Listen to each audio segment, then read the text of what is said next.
Welcome, welcome.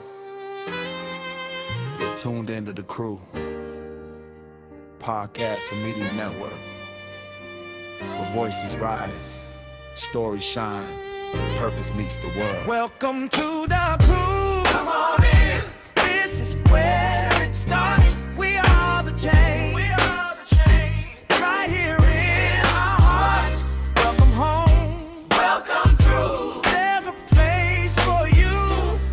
The Crew around the world, lifting every voice too.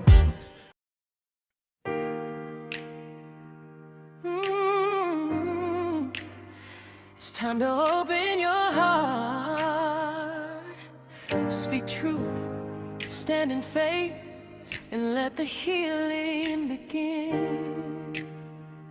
Oh, every first and third Sunday, 8 p.m. Eastern Time. Apostle Lee and Dr. Kimberly bring healing to your mind. Streaming on the Crew Podcast Network, YouTube, Facebook, Kick, and Twitch. Faith, truth, and real relationships. This is what your spirit's been missing. Let the healing begin. Let the truth be told. Let faith rise up and restore your soul. His and her perspective. Wisdom from above. Talking like pain, family, and love. It's time. It's time. It's time. Let the healing begin. Let the healing begin. Let the healing begin. Let the healing begin. Let the healing begin. Marriage isn't always perfect, but healing is always possible. Welcome to Let the Healing Begin with your hosts, Apostles Lee and Kimberly Thomas. This podcast tackles real life issues with raw truth and a powerful his and her perspective. We talk marriage, we talk sex, we talk loss, love, and relational challenges couples don't always say out loud. If you're ready for honest dialogue, faith-filled insight, and a practical wisdom that restores connection and strengthens your marriage, you're in the right place. Come, journey with us as we let the healing begin.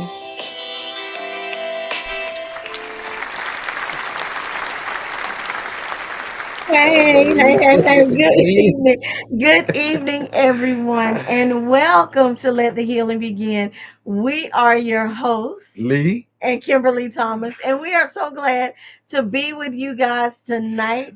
I don't know where you are in the world, but it has been raining, and it has really been raining like cats and dogs. So we are just grateful. We're grateful to God for the rain, for giving us the rain. We're not complaining at all, but the weather has not been favorable.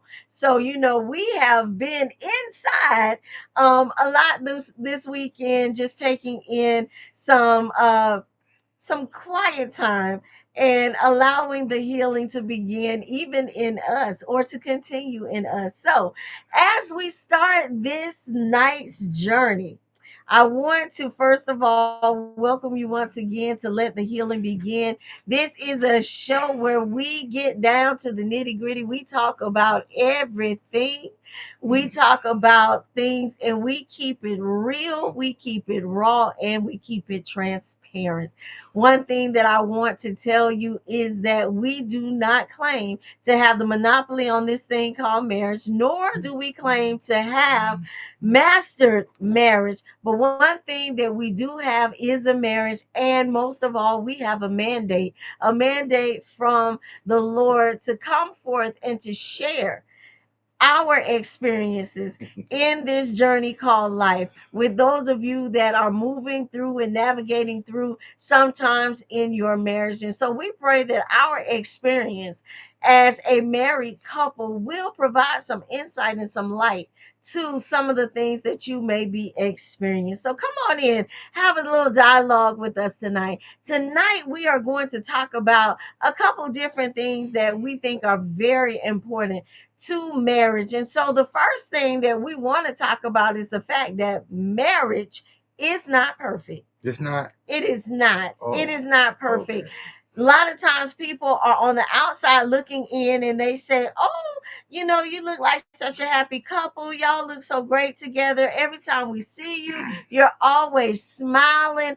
And that may be true. Every time you see us, we may always be smiling, but that does not mean that everything is perfect. That does not mean that everything is okay. That does not mean that we didn't just have some heated fellowship before we walked out the door, got in the car, and in the public view. What that means is that we're still striving in this game. We're still moving through this journey called marriage.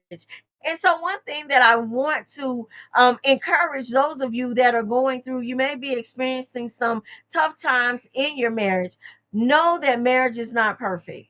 It is not perfect. And it is not perfect because it consists of imperfect individuals two imperfect individuals who both have their own identities, they have their own personal issues, they have their own little quirks, their own flaws, and everything of that nature.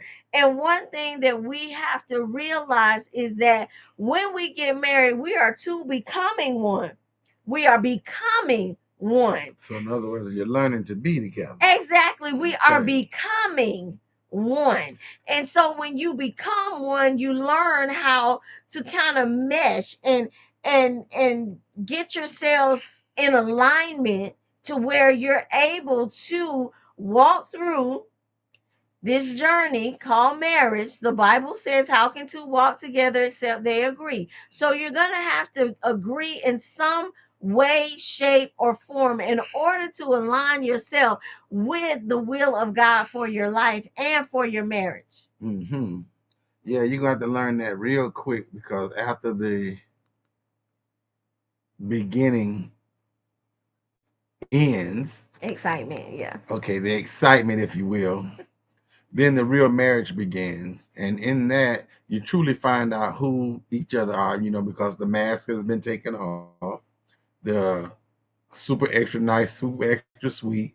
I want to do everything to please you. It ends because after a while, you start realizing, I'm tired and I don't feel like doing that.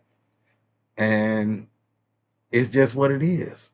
It's called marriage. We got to realize that we became one, but we have two different identities. And in the midst of that, sometimes you come in, you just want to chill. And then sometimes, you go to listening to what other people say, honeydew list and all that.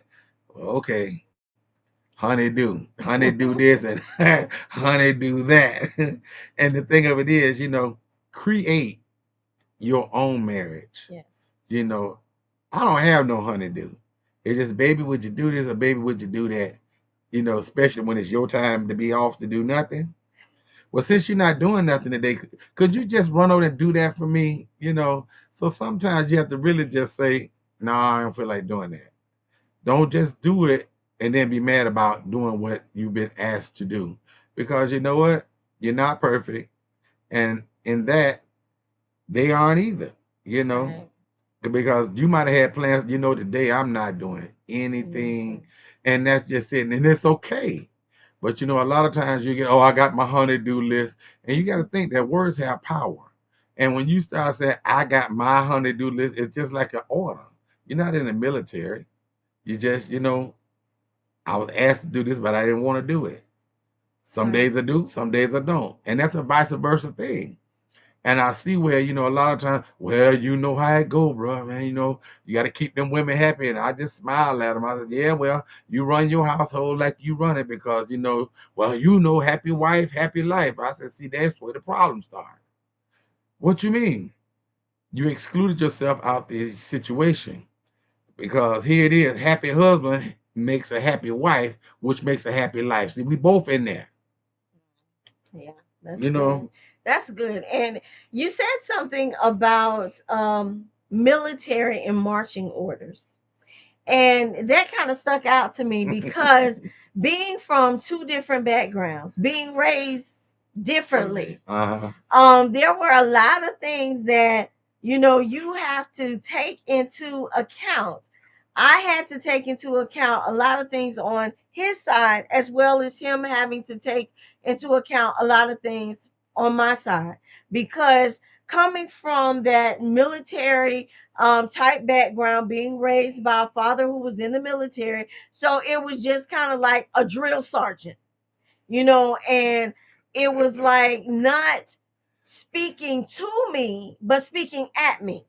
And so we had to get an understanding that that's not how we communicate.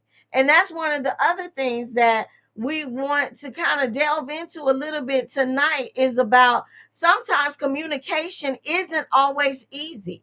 It's not always easy because a lot of times you'll take the low road to quail down arguments, or to keep confusion down, or just to keep the peace.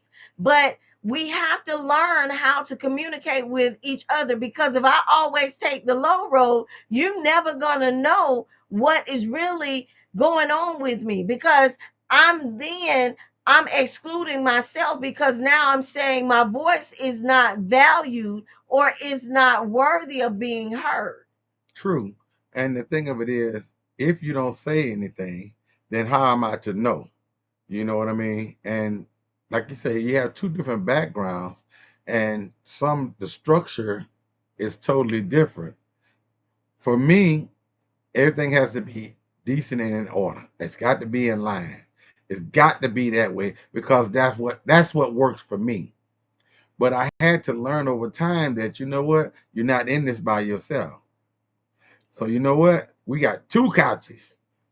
She got hers, and I got mine.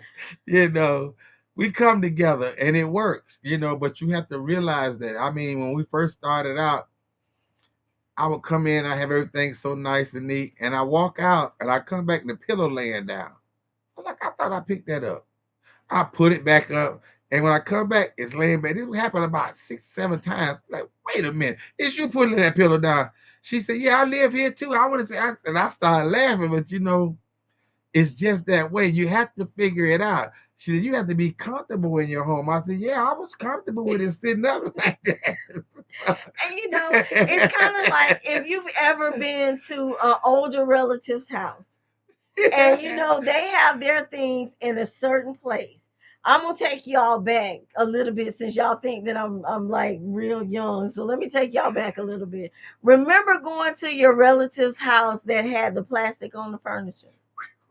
Girl, you old. They had plastic on the furniture in certain areas of their home, and you couldn't even sit in those areas. And then in the areas where you could sit, it was like you was like this right here, because you was scared to touch something. You was scared to move, because they were really something about their stuff. I remember when our son was little, we had a relative that was up in age. She was actually like my grandmother's age, so she was my third cousin. And so we went to visit her, and she had these artificial flowers in the bathroom.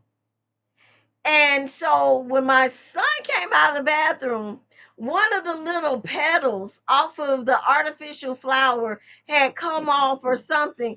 And oh my gosh, she acted like it was the end of the world. And so this is the type of things that we were going through, because okay, the pillow was sitting up on the sofa, but if I'm on the sofa and I want to lay the pillow down to put my arm on it, put my foot on it, or whatever, it was like it was the end of the world. And so I was getting upset and he was getting upset. So here he is. Every time he comes by, he's putting the pillow back up. So I'll put the pillow back down. He'll walk out of the room, he'll come back and he'll look and he'll fluff the pillow up and put the pillow back, sit the pillow back straight up on the sofa. So, like he said, it happened about 5 or 6 times. And so finally, I just got fed up. I threw the pillow on the floor. And when he came back that last time, he's like, did you do that? Why you keep doing that? And I'm like, why do you keep doing that? I live here too. This is my house too. And we're supposed to live in it. A house is supposed to be lived in. I'm not going to be sitting up in the house like this right here. I'm going to be comfortable. And so these are the things that you think about. I mean, we laugh about it now because it's really funny. And sometimes we still go through the same little pillow thing. He got his set of pillows on his couch. I have mine on my couch. And if one of my pillows end up over there, you need to give me my pillow. I need my pillow back on my couch. And so these are the things that you have to understand. And so, communication is key, because if you don't have communication, you just think about how you're walking around. You're like a mummy in your house. You're a prisoner, because it's like, I can't do this. I can't do that. Oh my gosh, I can't, I gotta make sure that if I'm brushing my teeth, I can't leave the water on while I'm brushing my teeth. I got to get some toothpaste and brush my teeth real quick and then turn the water on. No, we're not doing that. We live here together. And so these are the things that you have to understand. When you are married, you come from two different backgrounds. And so you're still learning each other, even if you've dated years. It's the difference when you become married. Mm-hmm. You see stuff that you might have been with this person almost all your life. And when you say, I do, things change. You be like, where in the devil did this? Who is this? Where did it came from? I didn't see this when we were dating. But now we are full-time married. And we full-time. We might have been dating and like we were full-time, but now it's official. We are full-time. We are one. When we were dating, we were still two, trying to act like we were one, but now we are really one. And now you begin to see all these little things. You thinking, oh, I've been dating him all this time, or I've been dating her all this time, and it's good. As soon as you get married, you start seeing all kinds of stuff like, okay, you come to the closet and your clothes are color coded. What? What is this? Why are the reds, yellows, and blues? Why are they all together? What is this? Right. And you looking like, what are they doing? They ain't do this when they was coming to sleep over. You wasn't kind of trying to color cord your little clothes. You was sneaking in the closet. You had them spread out. Why you over here now color coding clothes? And so these are the things, and you have to think about it. Well, you see, the thing of it is, it's not that you didn't see it. And there's a lot of things that we see that we say we don't see, because love, it covers a multitude of fault. But when you get in the same house, in the same space, you get to seeing a whole lot of things you didn't see. Yes. And recognizing stuff that, like, wait a minute, what are you doing? See, I'm one of those guys, super neat, everything in order. So I'm one that will try it. So I says, well, maybe I need to try to live like, I guess, what we normal people. Because some people can come in their house and just drop stuff everywhere, get up in the morning and get it and go. So I tried it. I came home, I dropped my keys, one place, put my hat, my coat, everything everywhere. I got up, she was going to work, and I was losing it. I didn't know where my keys was. I couldn't find my shoes. I wait a minute. I sat down, I gave myself a whole headache. And I said, Lord, if you let me get out of this, it won't never, ever happen again. And guess what? It didn't, because I know where my stuff at. It's a routine for me. And here's the thing. When you get together, allow your mate to be who they are, so you can truly learn them and they can learn you. And then be willing to give as well as to receive. Yes. Don't allow yourself to get upset or get out the way, because, like you say, we're building something. And while you're building something, remember, it's us together. Then you got to realize that, after all that part has gotten just about right, then there's another phase you have to go through, which is like, what was the other? How did it go? The table. The healing not being automatic? Yeah, the healing part is not automatic, because sometimes You can say stuff and you ain't really mean it, but you take the time to think before you speak. Right. The number one rule. Right. Think before you speak, because you can really hurt somebody's feelings, because you're like, man, come on. Really, really, really, yeah, really, really, really. I really live here too. Right. So it doesn't come automatic. We have to take the time to consider each other's feelings and realize it's life, because you go to work, I go to work, and you had a bad day and I had a bad day. And why we talking about drill sergeants now? With her job, she have a few people working up under her, so she has to direct. And they always come to her, and then she come on. Well, you got it there. Hold on, I don't work for you. You home now? No, I don't. I couldn't. Who you bring your check home to? No, I'm just like. You heard that, did you? That. So that means you work for me. I better not be broke. That's all I can tell. But see, the thing of it is, this is the part you can laugh about now, because she right about that. Now, I don't, at one point, but nobody getting lead check. That's out. Zero understanding on that. I made this here. Tell me what you need. Here you go. Now it don't even matter, baby. The money over there, and that's just it, because we're together. Because see, money and food are two things that will wreck a relationship. Don't worry about it. If you make the money. Don't let the money make you. Yes. That's number one. Yes. Number two, if it's food needed in the house, buy it. If we out eating, it's not I did it last time. Just do it. We together, because if we're one, when I eat, you eat. I sleep, you sleep. When I have, you have. Yeah. See, and you got to get to that point, because if you ever get to that point where you start doing what they call cuffing, let me tuck this back, you don't have to hide nothing in your own house. It's mine, is mine. And I'm glad I've gotten to that point, because I just, bam, it's on the table, there it is. And that's what it is. I don't have to worry about that. Right. So just be fair. That's the key. And when you said that, make the money and don't let the money make you, that's one thing that is so important, because as we counsel different ones, we have some very young married couples that have been married right at the cuff of maybe 6-7 years.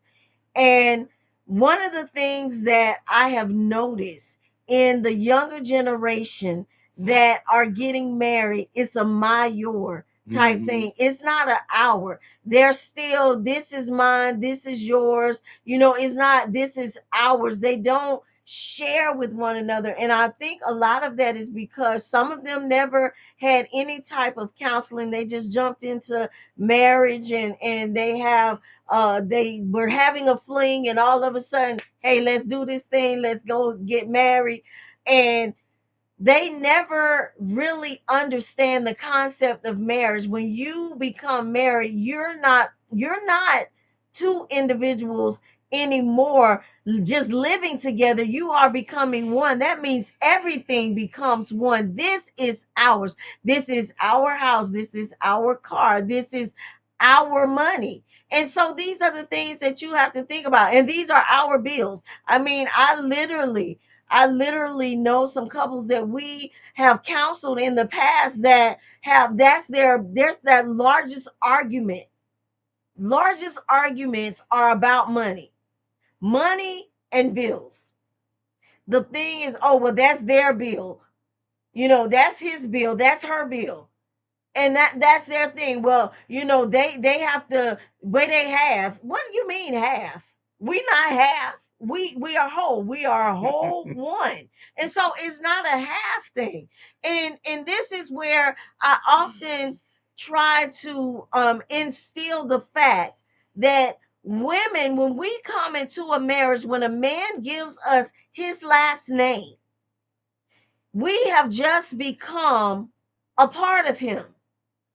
We know that when Adam was created, then Eve was created. Eve was created from his rib. And so we are the help mate. We are to help him meet whatever need is lacking, wherever there is a lack, we're supposed to be able to come to the table. It's not a half thing. It's not where your half of this or where your half of that is, because maybe I can't give half. But then when you get to talking about half, we don't really have a relationship then. No. We have a partnership. See? And that's the thing. And you said at the beginning of you talking just then about we was doing this thing, you know. A lot of people get married because of sex. See, you can't marry the sex. Right, you got to doing the marry the thing. person, you Yes. know. And that's just a added bonus that we can come together even closer, because if you can have all this up here and nothing else going on, and you can have all that down there but nothing up here going on. So where are we really at in this relationship? Yes. You know, let's sit down and talk and then really get to find out who each other are. Right. And that's the only way that we can build. When we communicate, we have to sit down and we have to discuss what are our common goals. Now that we are married, what are we doing? What we doing? Correct. I mean, because if you get in a relationship and you don't have a plan or a strategy to move forward or to catapult yourself to the next level, then what you doing? Right. Because any man or woman that fails to plan plans to fail. You know, we sitting right here. Okay, so you making this, I'm making that. What we putting in the bank? What we putting together for our future? What are we Yes. doing for our children? What are we doing for vacation? What are we doing about a car? What are we doing about insurance? And I'm not talking about paycheck to paycheck. I'm Right. talking about the future. You know, learn to do things to where it's beneficial to the family. You know, and that's what it's all about. We got to learn how to become one. Yes. Now that beneficial to the family means that you are selfless and you're willing to sacrifice. Mm-hmm. Because there are times when things may get tight and they may get rough, and somebody may not be able to bring what they once were bringing to the table. And so now that means that you're going to have to sacrifice for the greater good of keeping the family afloat until God brings something better into view for the other person in the relationship. And so you can't be a my your thing at that moment. You have to understand that in order for a marriage to really work, you make sacrifices. You're selfless. Because in let me tell you this, it does not matter who makes the most money. That should not even be a topic of who makes the most. Well, I earn the most, so I got the biggest voice. No, you don't. No, you don't. No, because whatever I'm able to bring to help meet our needs, there you go. We have equal conversation, whether I bring 2 pennies and you bring 2 million. We have the equal right to say whatever it is that we need to say concerning our life and our future. We get so caught up in so many marriages are in trouble because of the fact that they live by the Mayor principle and who makes the most money, who's not doing this, who's not doing that. And like I said before, maybe they are not able. But when you say I do in the vows, the Christian vows, it says for better or for worse. But the thing of it is, when you get into a relationship, you come in it then with the mindset that I'm gonna take care of all this. Not just the man, the woman. I'm taking care of all this. So if we can keep that mindset, we're not gonna have that problem where you didn't bring this to the table, you didn't bring that to the table. No. If we got the mindset, well, I'm gonna take care of that, okay, we just bringing it to the table anyway. Right. You were paying bills if you were living separate. So what's you were the paying difference? bills on your own. And see, the other part of the marriage vows that we really don't think about is that part that says for richer or for poorer. Because we started out and we was when we first started out, our house was like an echo. Hello, hello, hello, hello, hello. Our first entertainment center or TV stand was a drafting board. Yeah. And we had a TV that was probably not even a 10-inch that we sat in the middle of the drafting board. It was and color it was too, a little y'all. color TV. if anybody as old as we are, you know about the little 10-inch TVs. Most of them came in black and white, but God blessed us to have some color. Even though we had a little 10-inch TV sitting in the middle of a drafting board. And you know what? We were happy. We were content with what we had because we were together, and the marriage was not built on what we had, what we brought to the table. Both of us had lives before we came to the marriage. Both of us had experiences before we came to the Right. marriage. Both of us had big homes and cars and stuff before we came to the marriage. But you know what happened to us? Life. Life happened to us. When life started lifing for us, what happened was we went from a 2-car family to a 1-car family. And we had to make do.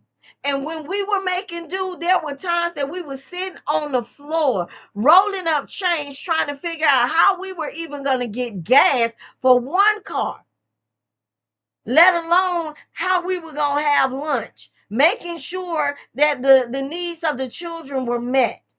So it's not that it's not doable. You have to understand that marriage is not perfect. And especially when you have outside influences that try to create havoc to make it not be perfect for you. It is not a situation when you have these outside influences and they're doing everything that they can, because we had a statement that was made and they tried to hold true to it, that it was almost a promise that was made. I promise you that you won't end up with anything. We'll get ours before you get yours. And they almost stayed true to that. They stayed true, but the thing about it, love conquers a multitude of not only faults, but love is able to stand and withstand. So, a lot of times Lee make a statement and we laugh about it. He was like, okay, well, let me tell you about our love. Our love is the kind of love that if we were in a matchbox, we would be happy. Riding a tricycle with 3 different size tires. 3 different size tires. We good. We would be happy Together. because the first car that we had, it actually had 3 good tires. And we were still happy. We was riding down the road just humping we just, because the tire was bad, and we just rolling and we smiling and grinning as if nothing was going on, because it was not based on the material things. And that's what you have to understand. Marriage should not be based on material things. And that's a bonus. Yeah, I mean, even in that, when we got the tires, y'all, we could only afford to get 3. So I looked at the best one we had on the car. I said, well, put that in the back. We good. And that's how it was, but see, that's what you call humble beginnings. Yes. Because you know what? We stuck together and we stuck with it. And these are the things that create marriage, And memories. And memories. Because you can laugh now because, Yes. Sometimes God allows you to go through things to show you it's greater coming. But how can you expect to do greater if you can't do good with the little things? If you can't control this little small thing, how can you expect to control this large thing that you desire? Right. You see, God is not going to allow you to have nothing that you can't control. So until you become a good steward over the things in which He has loaned unto you, Yes, then you're going to still be check to check. I need to get this. I need that. Well, you think we could borrow from this one or borrow from that one? And I'm not with that right there. When we can do this together, it's a oneness. When we come together, we came together. When we came together, we was together. And then when you get that way, then you be that way. Don't change. Right. See, when you start looking at the one you married and said, I do to, remember, you want more for them than you do for yourself. And once it gets to that point, you good. you're good, because you know what? It's not about me anymore. It's about her. It's about him, which is about us. Yeah. Now you said something that we often equate to money. Mm-hmm. Never really thinking about, and even sometimes material things, but never really thinking about marriage. You said being a good steward. Yes, you better. So we have to be a good steward over our marriage, just like we have to be a good steward over our money.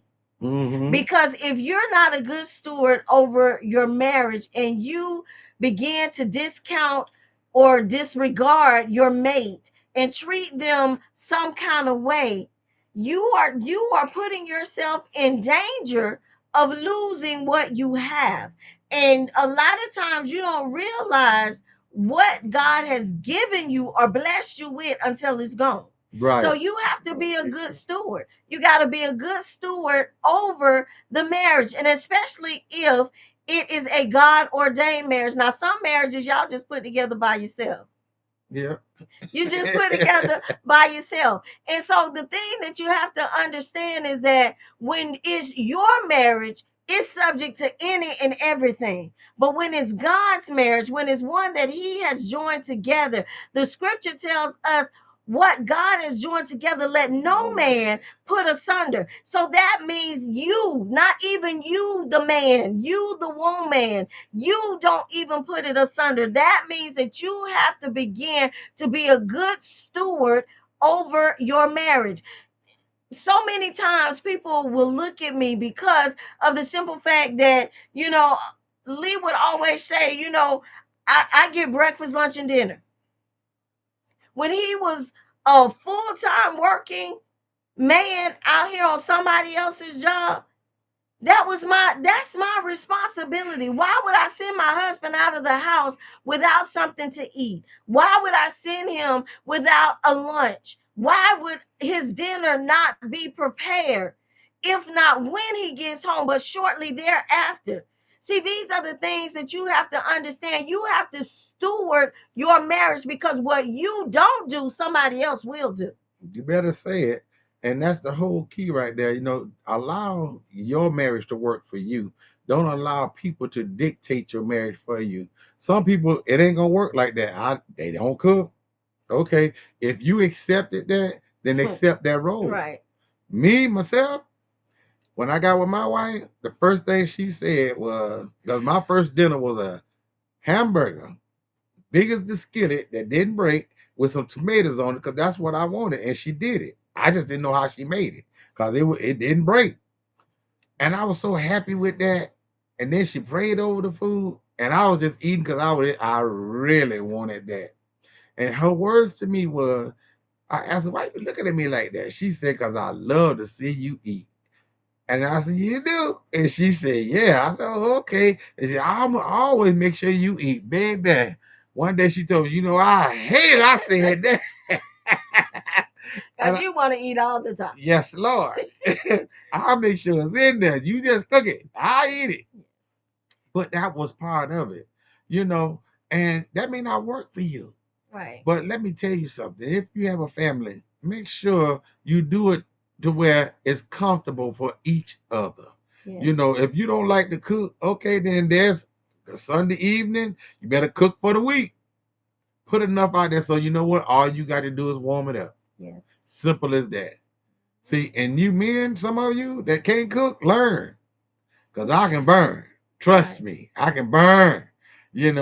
But the thing about it is, that's what she wanted to do for me. She bring me my food every night, and she's did that for the last 30-some years. Bring me my food, and everybody like, "You do what?" I'm like, "Your wife don't bring you your food?" This is nothing that I made her ask her to do. This is just what she's done. Simple as that. See, so don't govern yourself by somebody else's marriage and what they see. When it's in your heart, you do what's in there. Right. Don't worry about what they did or what they say you should be doing, or letting the world dictate you, saying, "You don't tell me." Look at it. If it's going through all that right there, don't get married, because it ain't gonna work for you. So you're gonna try to make it work instead of letting God allow it to work the way it should be. If you don't feel comfortable doing it, don't do it. Don't start nothing you can't keep up. Exactly. The only way you don't let nothing get started is don't let it get started. And that's so true. And one thing that I want us as women that cook to understand, if you cook and you cook with love and you want to cook, it shows up in the taste of the food. But if you mad and you angry and you just begrudging that you got to be in the kitchen, baby, it's like dog food to them They can because taste it don't it. have no taste. No flavor. It's It just steaming. That's it. What? and sometimes it's not even that. And I have to be transparent. I was upset one day, and it was nothing that he had done. It was somebody else that had really gotten me upset, and I was just really fuming. And they were our guests. And so I came in and I'm trying to cook and I'm thinking, okay, well, I got half of the dinner prepared. So let me just finish the other half. And so I'm thinking, okay, we're going to have some mixed vegetables because that's the last thing that I was trying to prepare, some mixed vegetables. So I opened up a can of mixed I opened up a can of mixed vegetables and I just poured them in a microwavable bowl and put them in the microwave for a few minutes and I took them out and I served them up. And Lee was looking at me so crazy, like, what in the world is this? Like, what is this? And so when I realized I didn't even cook them, I just nuked them. I just, like he said, they just had some steam on them. They was just as raw as they wanted to be. And I did not realize it until after the fact. So I said that to say, when you are upset and you are cooking, it shows up. It shows up in the taste of the food. It shows up in the texture of the food because you done cook something and it's something that's about to pull your eye teeth out. It's so tough. You have to understand that it shows up when you really and truly want to cook for your mate. It shows up. That It's no love cooking in that there. day. It's love, and so that's the thing that you have to understand. It will show up. And even if, because I've had women when I say, well, I cooked and I used to cook, you know, 3 meals a day and everything, and they be like, cook. Oh, I'm not doing that. He better take me out to eat. He better do this. He better do that. But what happens when takeout can no longer be taken out? See? What happens when you don't have the money to even go to Jack in the Box? Oh, man, what happens at that point? Because you have some people that come to marriages with some real high and lofty expectations. And they are really a lot of falsehoods because you have some unrealistic expectations of your mate. And that's both male and female. But see, that's the thing. When you have a mate and you're one, remember we're together. Yes. You got to realize, okay, you want to go out to eat every night? I hope you got a job too. Because you can take me out to eat if that's what you want to do because I don't have it. And don't get mad at me for what I can't do that you cannot do for yourself. Right. See, if we won and I'm your husband, okay, and you my wife, okay, well, you can take me out to eat too. Or that kitchen in there, that's what we bought the home for. So you have a home cooked meal, you know what I mean? And then the thing of it is, stop being so jacked up. Oh, he better take me. I just look at them crazy people, man. Because if you allow this to happen, then you allowing the other stuff to come along with that. See, stop being so vulgar in your tone when it comes to that right there. Because remember now, you better do this and you better do that and all that. All right, somebody's still cooking it for you. You don't know what you're eating. Right. Right? A hot can of dog food. Ooh, no, not a hot can. So the thing that we have to think about it now, you said something just then that we have been working on. Let. Yeah. Let what? I let you do this and I let you do that. Who work on that? Though that's some of the things that we have been trying to correct in language. Oh, not our language, but we have to learn how to speak to each other. Oh, yeah, that's you true can't too. be saying, well, yeah, I let her go here, or I let him go there, because, and it's funny that we say this because, once again, we got some experience in this area, because people would ask him, people would ask him, oh, so you mean Kim don't let you do this or let you do that? Yeah, that's crazy. What? Yeah. He's not my yo-yo. He's not my puppet. I don't have any strings on him. So to say that I let him do something, that is so out of order, because we're two individuals that became one. And so he doesn't have to let me do anything, nor do I have to let him do anything. We have our own individuality. We have our own minds. We have our own thought process. We are two people that became one. It's not a thing about let, it's mutual respect.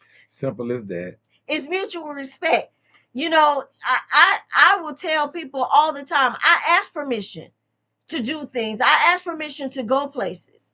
It's not that I'm his puppet. It's not that I feel like, I got to bow down to the master and ask the master, can I go and can I do something? No, it's mutual respect, because you know what? I belong to him. I belong to him. I took his last name. And so that means that I belong to him, just like he belongs to me. And so it's not a point of, I'm asking because I just, I just got to have the permission from the master. No, I'm asking out of mutual respect to say, hey, babe, this is going on, and I would like to go to that. Is this okay with you? Because one thing about it, you may want to go somewhere, and you may want to go to a concert or something. Okay, the concert starts at 8 o'clock. There's 5, 6, 7, 8, 9, 10 groups. And for me, it would be a gospel concert. It wouldn't be a worldly concert. So y'all know, when we get up and get the bucking and shouting, and everybody got to have their own personal platform and have their own show, all of that, it may drag on well until 11 o'clock at night. And so here I am, a married woman. I said, okay, I was going to a concert, and anybody with sense would be like, well, you know what? These people can't be having church all night long like this. So then there comes the thing of, okay, so now here you are, you out here in these streets by yourself, and what's happening? Not that there's a trust issue, but what's happening? That's just like I'm saying, if he goes somewhere, hey, me and the fellas, we going out and we're gonna do XYZ. Maybe we're gonna go and shoot some pool or something. Okay, so you and the fellas going out, y'all may go out at 8 o'clock. Okay, so if it's 12:30, 1 o'clock, I'm like, okay, well, it ain't that much pool playing in the world. But see, these are the things that we have to get to an agreement with. That's why you're asking permission, because first of all, you married. Second of all, you belong to each other. Third of all, I was always told one thing is, you don't call a married couple's house after 9 o'clock. You don't call married people after 9 o'clock. Because married people be doing grown people stuff after 9 o'clock. Don't call the house talking about you need to ask a question. Ask it tomorrow. It's not it's not gonna spoil. Ask it tomorrow. Text it. I'll see it in the morning when I get up. Don't call. And that's the other thing. When you have some people that don't have no kind of respect for married people. They call all times of night. They'll call 9 o'clock, 10 o'clock, it don't matter. And then they want to have a whole long, drawn out conversation. Hey. I understand that you might not have a spouse, but I do. We got to cut this short. Can we talk about this tomorrow? Are you in crisis? Is it an emergency? Do we need to call 211? To what? Yeah, the emergency crisis line. Do we need to call them? Oh man, I never. Because this is the thing. You know, you're calling, and this is our time. And that's another thing. When you have a spouse, you got to carve out that time. You can't just be just doing stuff. And you can't allow other people to do stuff, especially if they don't have no spouse. Listen, stop. Stop calling here. Stop calling here this time of night. Me and my wife, we trying to have a conversation. Me and my husband, we trying to have a conversation. Stop it. Don't call. And so, and so the thing is, you got to think about it. You know, you got people. You getting up early in the morning. You trying to get yourself together. This is your time. If both of you are working, this is your time to kind of get together, pray. You're getting dressed. You're having your coffee, maybe having breakfast or whatever. And I be got doggone if the phone ain't ringing at 6:30. Could you at least let me leave? Let me go. Let me go, and then you can have your time. But right now, it's my time. And so we have to get to the point to where we have boundaries. Because without boundaries, people's feelings get hurt. Because, you know, if it's a case where I'm used to getting my kiss in the morning, I'm used to having prayer in the morning, I'm used to maybe getting a cup of coffee, having a cup of coffee and sitting down and having a little bit of chit chat. And if I don't get none of that, I'm going to work with an attitude. I'm like, well, I just be doggone. I guess they was just that their conversation was fine because I ain't even get a peck on the cheek. I ain't get nothing. Just okay, see you later. Okay, see me later. Not see me out the door to the truck, out the driveway, down the road a little piece. No. And see, these are the things that we have to understand because those type of things create friction, they create havoc, and they create feelings. Mm. So see, something else that you can put on the agenda. Exactly. Because when you become one, we one. And then, like you say, you have your boundaries and you have your time. Let your time or let our time be our time because here's the thing. Most of the time you get those kind of calls, you got a marriage too. So because your stuff not working right don't mean mine's not. You know, your failure to plan doesn't constitute an emergency for me. You know, holler at me in a little bit. You know, give me the same respect that I give you. Exactly. You know, because I will call and say, hey, oh, you people home? Oh, I'll holler. No, you can talk. You can talk. No. You call me back or we'll get together later. You know, and that's just what it is. You know, but these are things that you have to learn. Yeah, because all of these things make for a happy marriage. When you can set boundaries, when you can keep it together and you can communicate. Because if I never express the fact that, listen, I've been missing our time together. Hey, we Right. need to talk about this. Hey, you need to tell John, don't call so much. You need to tell Sally, stop calling. You need to tell them, listen, don't listen. This is our time. And you don't allow anybody to cause you to deviate from that. Because, like I said, if you're not in crisis, baby, listen, it can wait till tomorrow. It's not gonna spoil. And so this is what we have to understand. But sometimes we are the ones, as I stated before, we're that man that begins to put our marriage asunder because we begin to put any and everything above the one whom we said I do to. And that's the part you got to realize right there. It's you and I, not me and them, or you and us. Right. It's me and you. Yes. And as long as we keep up, oh, what you say, girl? You know about that song? All right. But you have to realize it's us and make it that way, you know. Because if you didn't want it to be us, you shouldn't have said I do. Exactly. Because I do want all my time. I do. And that's what it is. I do. Well, hey, y'all, we at the end of this journey for tonight. We want to thank y'all for joining us for Let the Healing Begin. And we hope that you'll be back with us on the third Sunday at 8 p.m. Eastern Standard Time. We'll be here for it. We hope you will be too. We'll see you next time. Let the healing begin, everybody.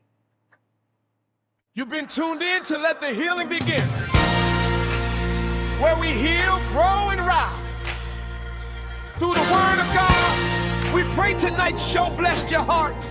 Now let the healing continue.